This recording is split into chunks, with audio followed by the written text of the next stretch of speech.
దేవునికి స్తోత్ర. హల్లెలూయా, హల్లెలూయా. ఎందుకనంటే ప్రతి ఒక్కరు కూడా ఆలోచన చేస్తూ ఉండాలి. ఇప్పుడు తగ్గింది పవరు.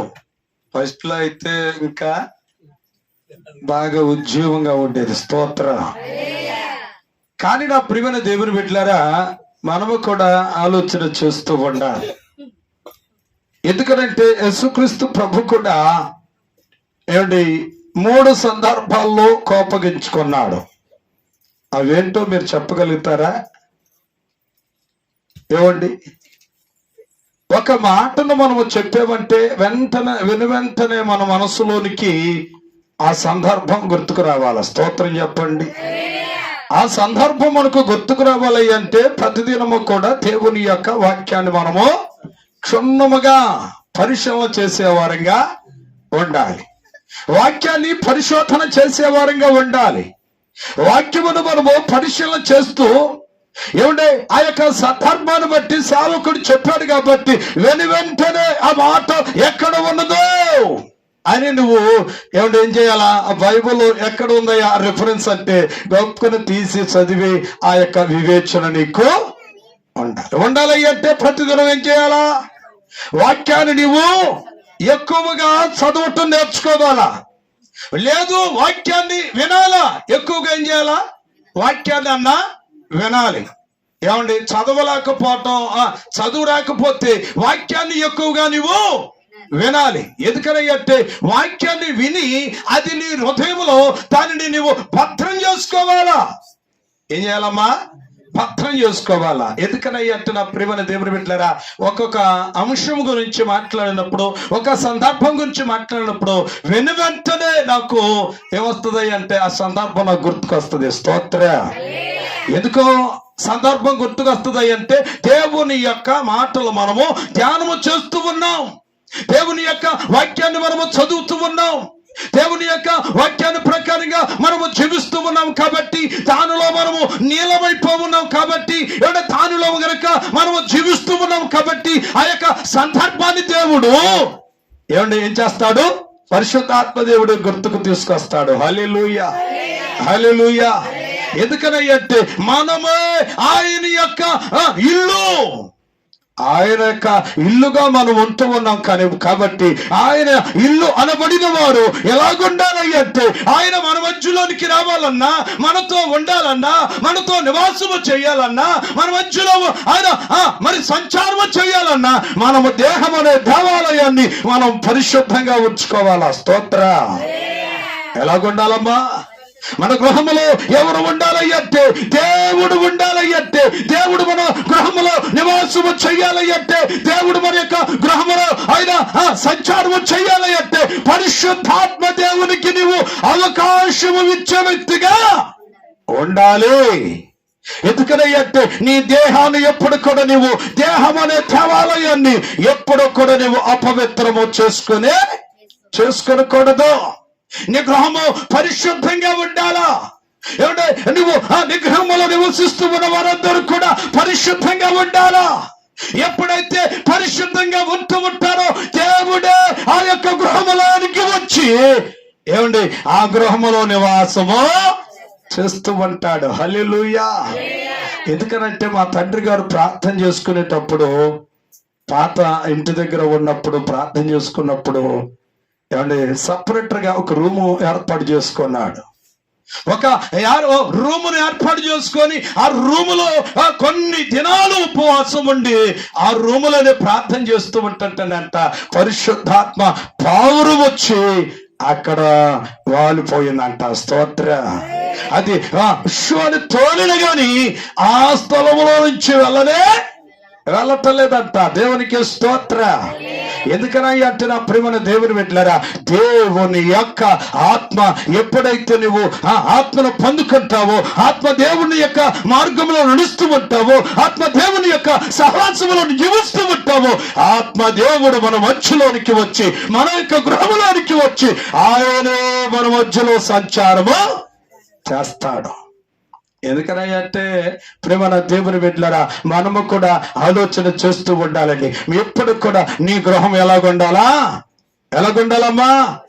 పరిశుద్ధంగా ఉండాలా. స్తోత్ర. పరిశుద్ధంగా ఉండాలా. ఎప్పుడైతే నీ గృహము నీ దేహములో దేవాలయము ఎలాగుండాలమ్మా?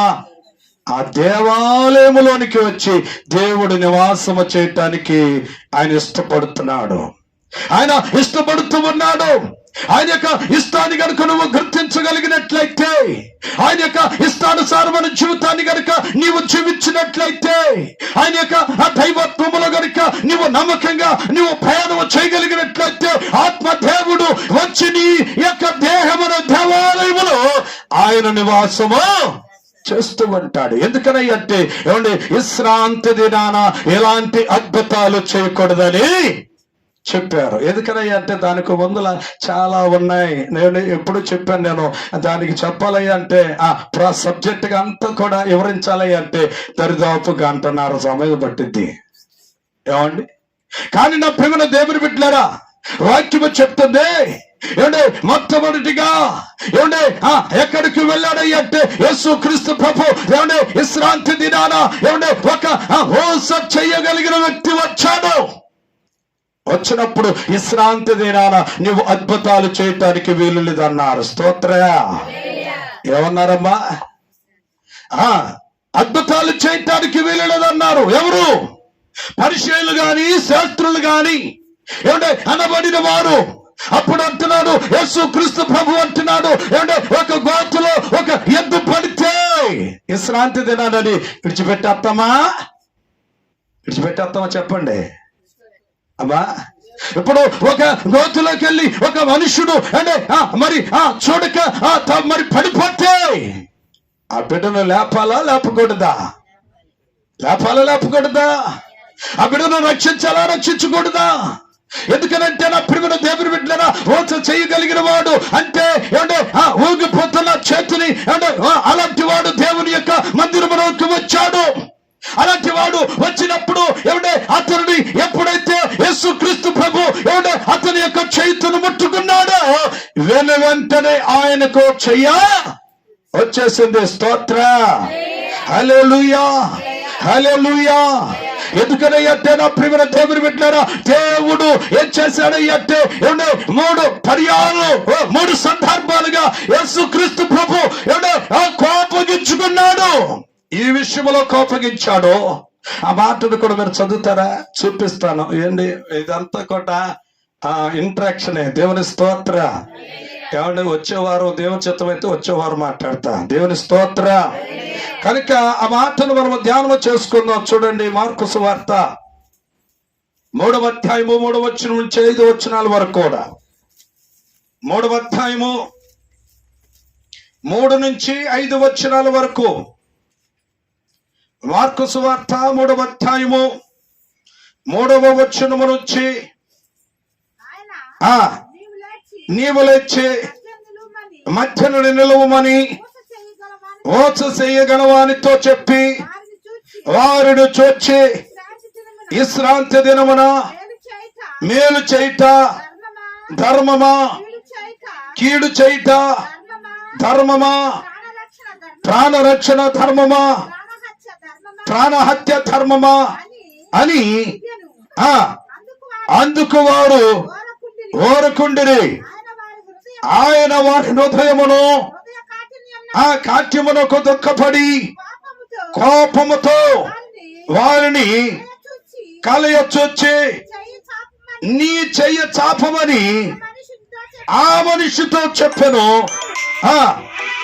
తన చెయ్యి చాపగా అది బాగుపడును. దేవునికి స్తోత్ర. ఏమంటే మొట్టమొదటిగా ఏమంటే ఆ యొక్క పరిచయుల మీదను ఆ యొక్క శాస్త్రుల మీదను యేసు క్రీస్తు ప్రభు ఏం చేశాడంటే కోపపడ్డాడు. స్తోత్రం చెప్పండి. ఏం చేశాడమ్మా? కోపపడ్డాడు. ఏమంటే ఆయన ఆ కోపపడటంలో కూడా ఏముందంటే నీతి ఉన్నదే. ఏముందమ్మా? మనుషులుగా మనమైతే కోపపడతాం కానీ ఏమంటే కానీ మనలో ఆ మనుషులు అనబడిన వారు అంటే మనుషుని యొక్క నైజం ఏమిటంటే వారు కోపపడతారు కానీ వారి యొక్క కోపంలో స్వార్థం ఉంటుంది. ఏముంటుందమ్మా? వారి యొక్క కోపములో స్వార్థం ఉంటుంది. కానీ యేసు క్రీస్తు ప్రభు వారు ఎందుకు కోపపడ్డాడంటే ఆయన కోపపడుటలో ఆయనకు ఒక నీతి ఉన్నది. నీతి ఉండి ఆ యొక్క నీతిని నెరవేర్చడానికి దేవుడు విశ్రాంతి దినాన ఏం చేశాడంటే ఒక అద్భుతాన్ని చేయగలిగాడు. ఎందుకంటే రెండవ సందర్భం ఏంటంటే రెండవ సందర్భంలో కూడా యేసు క్రీస్తు ప్రభు కోపగించుకున్నాడు. ఎందుకంటే అక్కడికి వచ్చిన పెద్దలను చిన్న బిడ్డలను వస్తూ ఉండగా వారిని ఆటంకపరచకూడదు. ఎందుకంటే వారిని ఆటంకపరచకూడదు. ఎందుకంటే చిన్న బిడ్డలదే దేవుని యొక్క రాజ్యము అని యేసు క్రీస్తు ప్రభు వారు అక్కడ ఉన్న పెద్దలను కోపగించుకున్నాడు. స్తోత్ర. ఏం చేశాడమ్మా? కోపపడ్డాడు. ఆ మాటను కూడా మీరు చదవండి. 10-14 మార్కు సువార్త 10వ అధ్యాయము 14వ వచనాలు మనము చదువుకుందాం. అది చూచి కోపపడి చిన్న బిడ్డలను నా యొద్దకు రానివ్వుడి, వారిని ఆటంకపరచరాదు. దేవుని యొక్క రాజ్యము ఎలాంటి వారిదే. స్తోత్రం చెప్పండి. హల్లెలూయా, హల్లెలూయా. ఏమండి? రెండవ సందర్భముగా యేసు క్రీస్తు ప్రభు ఎక్కడ కోపగించుకున్నాడయ్యా అంటే ఎక్కడ కోపగించుకున్నాడమ్మా? చిన్న బిడ్డలను మీరు ఆటంక పరచరాదు.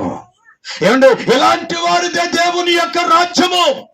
ఏమంటే అలాంటి వారికి మీరు ఎలాగుండాలి అంటే విధేయత కలిగిన వారిగా ఉండాలి. విధేయత కలిగిన వారిగా ఉండాలా. ఎందుకంటే మూడవ సందర్భంలో కూడా నా ప్రియమైన దేవుని బిడ్డలారా, ఏమంటే నా యొక్క మందిరమును వ్యాపారం చేసి ఉన్నారు. ఏం చేశారంట? ఏమండి? విశ్రాంతి దినమున ఎక్కడ దేవుని యొక్క మందిరము అనబడిన దాని చుట్ట ఏం జరుగుతూ ఉన్నది అంటే వ్యాపారము జరుగుతూ ఉన్నది. స్తోత్ర. ఏం జరుగుతుందంట? వ్యాపారము. ఏమండి? అక్కడ ఆరాధన జరగవలసిన మరి ఆ మందిరములో దేవుని స్తుతించవలసిన ఆ మందిరములో, దేవుని కనపరచవలసిన ఆ మందిరములో ఆ యొక్క మందిరములో ఏమో జరుగుతున్నాయంటే అక్కడ పరిచయాలు గాని అక్కడ శాస్త్రులు గాని అక్కడ ఏం చేస్తూ ఉన్నారు అంటే అక్కడ గోవలమ్ముతున్నారు. అక్కడ వ్యాపారము జరిగిస్తూ ఉన్నప్పుడు అక్కడ కోపపడ్డాడు. స్తోత్ర. అక్కడ కోపపడ్డాడు. ఎందుకనైతే నా మందిరము సమస్త జనులకు ప్రార్థనా మందిరము అనబడును. ఈ యొక్క ప్రార్థన మందిరము అనబడిన స్థలములో ఇలాంటి వ్యాపారము జరగటానికి వీలు లేదని చెండకర పట్టుకున్నాడు. ఎవరికి వారిని ఏం చేశాడయ్యంటే ప్రక్కకు తోలి పారవేసేశాడు. హల్లెలూయా, హల్లెలూయా. ఎందుకనంటే నా ప్రియమైన దేవుని బిడ్డలారా, విశ్రాంతి దినము దేవుని కొరకు ప్రతిష్ఠించబడిన దినము. స్తోత్ర. దేవుని కొరకు ప్రతిష్ఠించబడిన దినము. విశ్రాంతి దినాన వ్యాపారము చేయటానికి వీలు లేదు. ఇది దేవుని యొక్క ఆజ్ఞ. ఇది దేవుని యొక్క మొదటి ఆజ్ఞ. ఎందుకనంటే విశ్రాంతి దినాన నీవు ఏ పనులు నువ్వు పెట్టుకోకూడదండి. ఇది నేను చెప్పట్లేదు. క్రొత్త నిబంధన కాలంలో యేసు క్రీస్తు ప్రభు ఆయన తిరిగి పునరుద్ధానుడు తిరిగి లేచాడు కాబట్టి ఆ పునరుద్ధాన దినమున ఏ పనివారాలు నువ్వు పెట్టుకోకూడదు. ఇది దేవుని యొక్క ఆజ్ఞ. ఇది దేవుని మొదటి ఆజ్ఞ గనుక ఈ యొక్క ఆజ్ఞను గనుక మనము పాటించే వారిగా ఉండాలా. ఈ యొక్క ఆజ్ఞను మనము అనుసరించే వారిగా ఉండాలా. ఈ యొక్క ఆజ్ఞను మనము ఆజ్ఞానుసారముగా జీవించే వారిగా ఉండాలా. ఎందుకనంటే ఈ యొక్క ఆజ్ఞను గనుక నువ్వు అనుసరించి జీవిస్తే దేవుని యొక్క సహవాసములో నమ్మకంగా నువ్వు బ్రతకగలిగితే, దేవుని యొక్క సహవాసములో నువ్వు నమ్మకంగా జీవించగలిగితే దేవుడు నిన్ను ఉన్నతముగా దీవిస్తూ ఉంటాడు. హల్లెలూయా. ఏం చేస్తాడమ్మా? ఉన్నతముగా దీవిస్తూ ఉంటాడు. ఎందుకనంటే ప్రతి ఒక్క దానిని కూడా ఆధారాలు చూపించే మాట్లాడాలా. స్తోత్రం చెప్పండి. ఏ మాట మాట్లాడినప్పటికీ కూడా ఇదిగో ఆ పరిశుద్ధమైన గ్రంథం ఉంది, ఆ గ్రంథములో మనకు వచ్చాడు కాబట్టి ఆ పవిత్రమైన గ్రంథముల నుంచి ప్రతి మాట ఏ మాట మాట్లాడినప్పటికీ కూడా ఈ గ్రంథములో ఉన్న మాటలే మనము మాట్లాడాలి, కానీ వేరే యొక్క సందర్భాన్ని గురించి మాట్లాడకూడదు. హల్లెలూయా, హల్లెలూయా. ఎందుకనంటే నా ప్రియమైన దేవుని బిడ్డలారా, 3 సందర్భాలు కోపగించుకున్నాడు. ఆయన కోపములో ఏముందమ్మా? నీతి ఉన్నది. ఆయన యొక్క ఆ కోపపడటంలో నీతి ఉన్నది. కానీ నా ప్రియమైన దేవుని బిడ్డలారా, దాని గురించి మాట్లాడాలంటే చాలా రెఫరెన్స్లు ఉన్నాయి, అన్ని ఉన్నాయి. అవన్నీ తీయాలంటే సమయం చాలదు. ఎందుకని అంటే ఒకరికే సరిపోద్ది, ఇద్దరు చాలదు. అంత కొట్టుకున్నా సమయం చాలదు. అందుకే నా ప్రియమైన దేవుని బిడ్డలారా, మనమందరము కూడా అందుకని అంటాడు, మనుషుని యొక్క కోపము దేవుని యొక్క నీతిని నెరవేర్చదు. ఎఫెసీయులకు రాసిన పత్రిక అక్కడక్కడ చూపిస్తా, 4:26 అక్కడక్కడ చూపిస్తా, ఎక్కువగా చూపించను. నేను ఈ మాట చూపించి నేను సరిపెట్టేస్తాను వాక్యాన్ని. 4:26 4వ అధ్యాయము 26 వచనం. దేవునికి స్తోత్ర. హల్లెలూయా, హల్లెలూయా. ఏం చేయాలంట? కోపపడుడు గాని ఆ పాపము మీరు చేయవద్దు. సూర్యుడు అస్తమించే లోపల నీ కోపము దేవునికి స్తోత్ర. వాక్యము చెప్తుంది, ఏది ఏమైనప్పటికీ కూడా ఒకవేళ ఎవరైనా ఆ కోపపడతారు, కానీ ఆ కోపాన్ని మనము ఎవరి మీదైనా ఆ పర్సనల్ గా చూపించాలనుకున్నప్పుడు తెలిసిన ఆ దేవుని బిడ్డలు అనబడిన వారు ఆ యొక్క సూర్యుడు అస్తమించే లోపలే ఆ యొక్క వ్యక్తి దగ్గరికి వెళ్ళి ఏం చేయాలమ్మా? సమాధాన పడుతూ ఉండాలి. స్తోత్ర. ఆ వ్యక్తి దగ్గరికి వెళ్ళి కావాలని గనుక తగాదా పెట్టుకొని గనుక పోట్లాడితే గనుక నిజమైన క్రైస్తవురాలైతే, దేవుని యొక్క మాట వినగలిగిన వ్యక్తి అయితే ఆ వెంటనే ఆ వ్యక్తి దగ్గరికి వెళ్ళి ఏం చేయాలా? సమాధాన పడాల. స్తోత్ర. ఎందుకని నా ప్రియమైన దేవుని బిడ్డలారా, మనము దేవుని యొక్క వాక్యం చెప్తుంది, ఆ సూర్యుడు అస్తమించే లోపలే ఆ వ్యక్తి దగ్గరికి వెళ్ళి ఏం చేయాలంట? ఏం చేయాలమ్మా? ఏం చేయాలా? లేకపోతే ఏమైపోద్దమ్మా? అది ఒక వృక్షముగా మార్చబడిపోద్ది. దేవుని స్తోత్ర. అది ఒక వృక్షముగా మార్చబడిపోతుంది. ఎందుకని నా ప్రియమైన దేవుని బిడ్డలారా, వాక్యానుసారమైన జీవితం ప్రాముఖ్యం. ఇక్కడ వాక్యానుసారంగా మాట్లాడటం నేర్చుకోవాలి. ఎందుకని అంటే ఆదాము అయ్య గారిని కూడా చుట్టుపక్కల వాళ్ళు ఎన్నో దోషణ మాటలు మాట్లాడేవారు. గిట్టనట్లుగా మాట్లాడేవారు. నాకు తెలుసు అది. నేను ఎన్నో సందర్భాలను చూచాను. నా తండ్రితో ప్రయాణం చేశాను, నా తండ్రి ఏమంటే నడిచాను. అక్కడ ఉన్నవారు అంత ప్రార్థన పరుడైనప్పటికీ కూడా చుట్టుపక్కల ఏమనేవాళ్ళు తెలుసా? వాడు మంచోడు కాదనేవారు. అయినప్పటికీ కూడా మా తండ్రి ఏం చేసేవాడు అంటే ఎవరి మాటలను లెక్కలోనికి తీసుకుని వెళ్ళేవాడు కాదు. ఎక్కడికి వెళ్ళాడో అక్కడే ఉండి ప్రార్థన చేసేవాడు. మరలా అక్కడి నుంచి కొయ్యర్పాడు వచ్చేసేవాడు. స్తోత్రం చెప్పండి. హల్లెలూయా, హల్లెలూయా. ఎందుకనంటే నా ప్రియమైన దేవుని బిడ్డలారా, గిట్టని వారు గిట్టనట్లుగా మాట్లాడుకుంటూ ఉంటారు. ఆ మాటలు తీసుకోవాల్సిన అవసరం లేదండి. ఆ మాటలు తీసుకోవలసిన అవసరం లేదు. ఎందుకనంటే నా ప్రియమైన దేవుని బిడ్డలారా, ఆదామయ్య గారు అంత గొప్ప ప్రార్థనా పరుడు. 10 నెలలు సంఘాన్ని విడిచిపెట్టేశాడు, గ్రామాన్ని విడిచిపెట్టేశాడు. ఒక్కడే ఆ పొలాల మీద ఉండి ఉపవాసం ఉండి ప్రార్థనలో చేశాడు. ఎందుకనంటే మా తండ్రి ఎప్పుడు కూడా చెప్తూ ఉండేవాడు, నాకు కష్టాలు వచ్చినా, బాధలు వచ్చినా, శ్రమలు వచ్చినా, ఇబ్బందులు కలిగినా ఎప్పుడు కూడా నా తండ్రి నేను పాదాలు విడిచిపెట్టలా, నా తండ్రి సహవాసాన్ని విడిచిపెట్టలా. ఏమంటే ఎన్ని కష్టాలు వచ్చినా ఆయన ఎందుకు నేను వెళ్ళాను, ఆయనను ఆనుకొని జీవించాను. ఈ రోజున ఏంటంటే ఉన్నతముగా నా దేవుడు నన్ను ఏం చేశాడయ్య అంటే గొప్ప ప్రార్థనా పరుడుగా నన్ను తీర్చిదిద్దేశాడు. దేవునికి స్తోత్ర. ఏమంటే ఎందుకనంటే ప్రార్థనా పరులతో గనక నువ్వు ఎక్కువగా సహవాసము చేస్తే వారిలో ఉన్న ఆత్మ నీ మీదకు దిగి వస్తుంది. స్తోత్ర.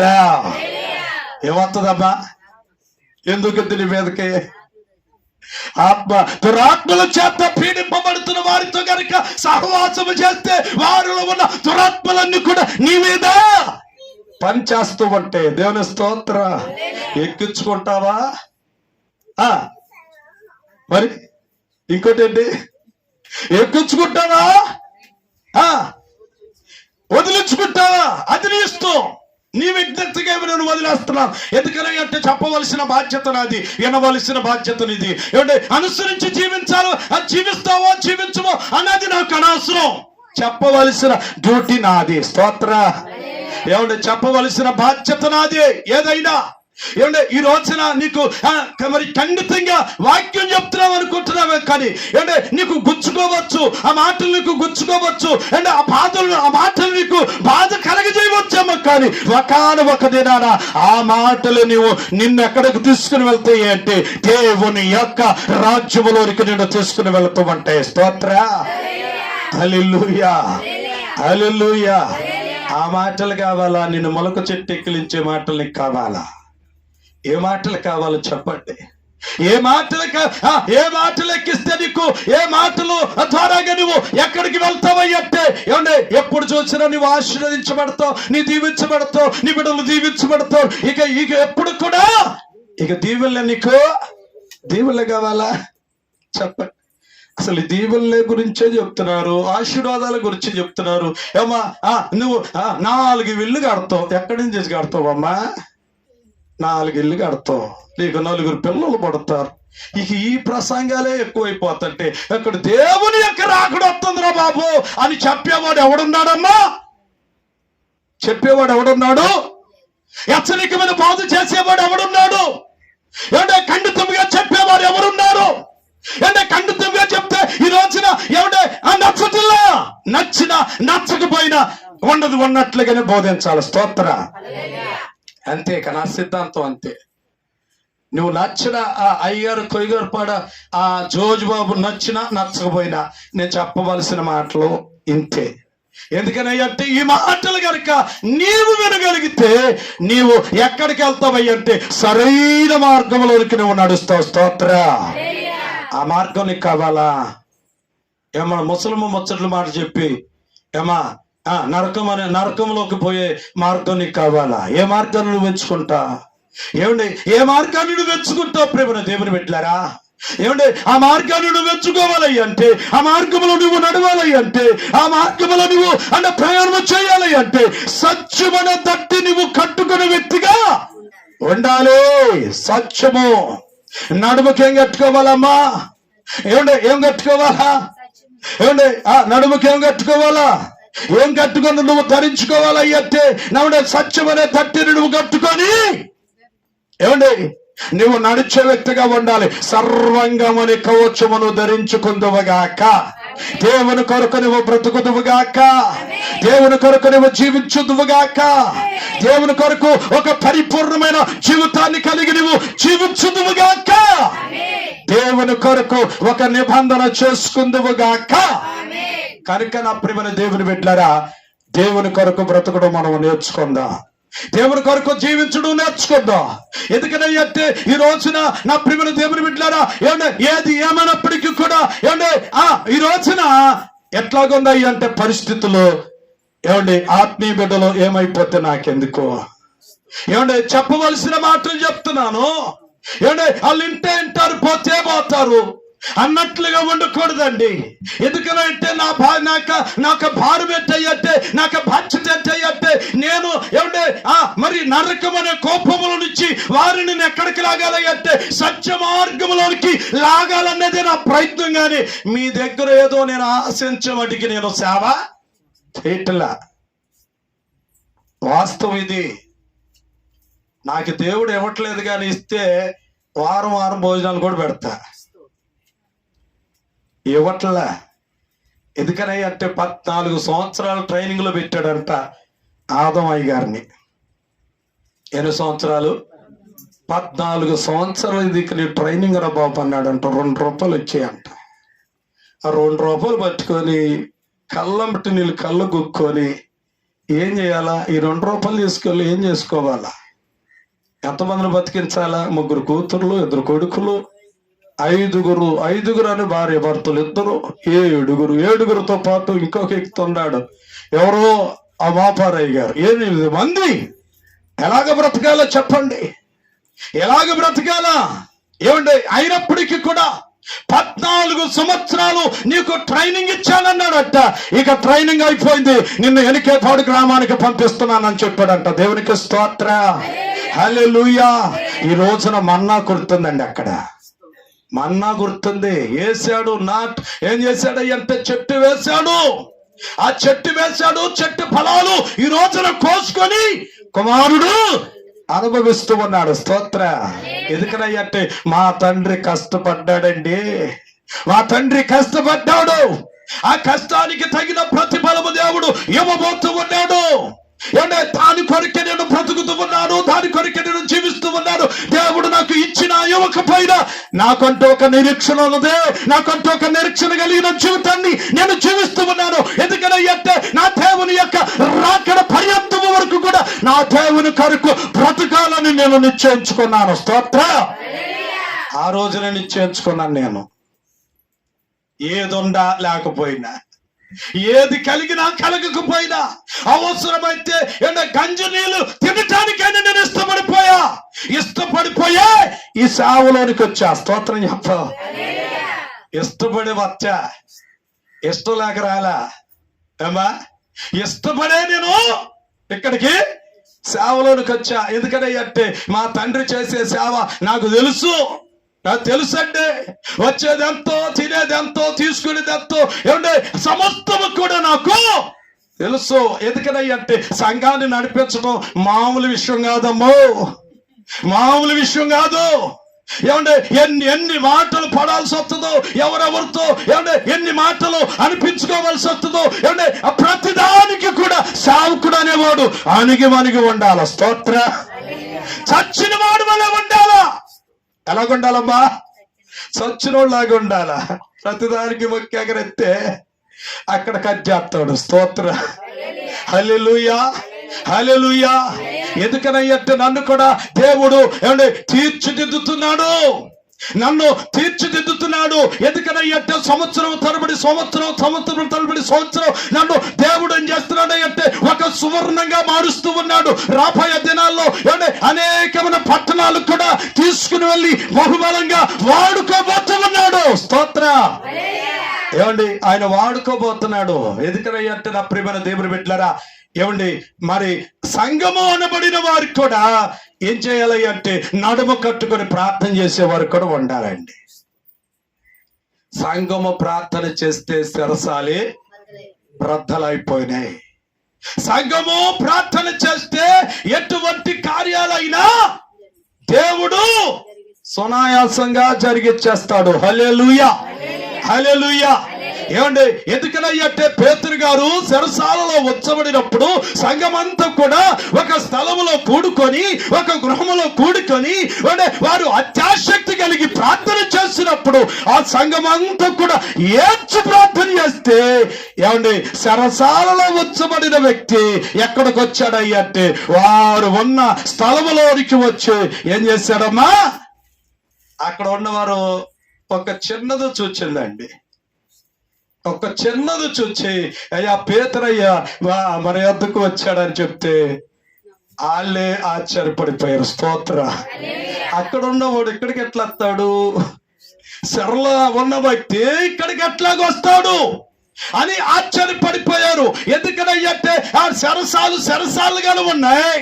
ఏమంటే కానీ ప్రియమైన దేవుని బిడ్డలారా, జరిగిన అద్భుతం ఏమిటంటే సరసాలలో ఉంచబడిన వ్యక్తి సంఘం అంతా కూడా ఏక మనస్సు కలిగి ఏక తాత్పర్యముతో సంఘం అంతా కూడా మర్ర పెట్టినప్పుడు, కన్నీరు కాచినప్పుడు దేవుడు ఏం చేశాడు అంటే ఆరు ప్రార్థనలు విని సరసాలలో ఉంచబడిన వ్యక్తి వారి మధ్యలోనికి దేవుడు తీసుకొచ్చాడు. హల్లెలూయా. కనుక మనము కూడా ప్రార్థన చేయాలా, ప్రార్థనకి ప్రాధాన్యత ఇవ్వాలి. శనివారం ఎవరి దారిన వెళ్ళిపోతున్నారు, ఉంటామంటారు, ఏం చేస్తారు, ఆవేశంతో చెప్తారు, అయ్యా ఇక వచ్చేవారం నేను బయటికి వెళ్ళను అంటాం. ఆ రోజు వచ్చే బయటికి ఏమంటావు, మళ్ళీ అయ్యగారు ఎవరు అంటాడు, ఎవరు కనీసం పలకరీకుండా దారిన సంకులు పెట్టుకొని నీ దారి నీది, నా దారి నాది, రేపు దేవుడి చిత్తమైతే కలుసుకుందాం, రేపు దేవుడి చిత్తమైతే గుళ్ళో కలుసుకుందాం, లేకపోతే నీ దారి నీదే, నా దారి, నన్ను బలవంతం చేయి మాకయ్యా. ఎందుకంటే నువ్వు ఉంటే నిద్రపోలేము, కూర్చోలేము, ముట్టుకోడా అటు ఇటు కాదుపులేము. ఎందుకు నీకు దడిచిపోయి మేము ఎక్కడికి వెళ్ళిపోతారో ఇళ్ళకు కూడా పరిమితం అయిపోయాం. దేవుని స్తోత్రం. అలా ఉండకూడదమ్మా, అలా ఉండకూడదు. ప్రార్థన చెయ్యాలి అమ్మ. ప్రార్థన చేస్తే నీ కుటుంబాలు ఏం జరుగుతాయి, కుటుంబం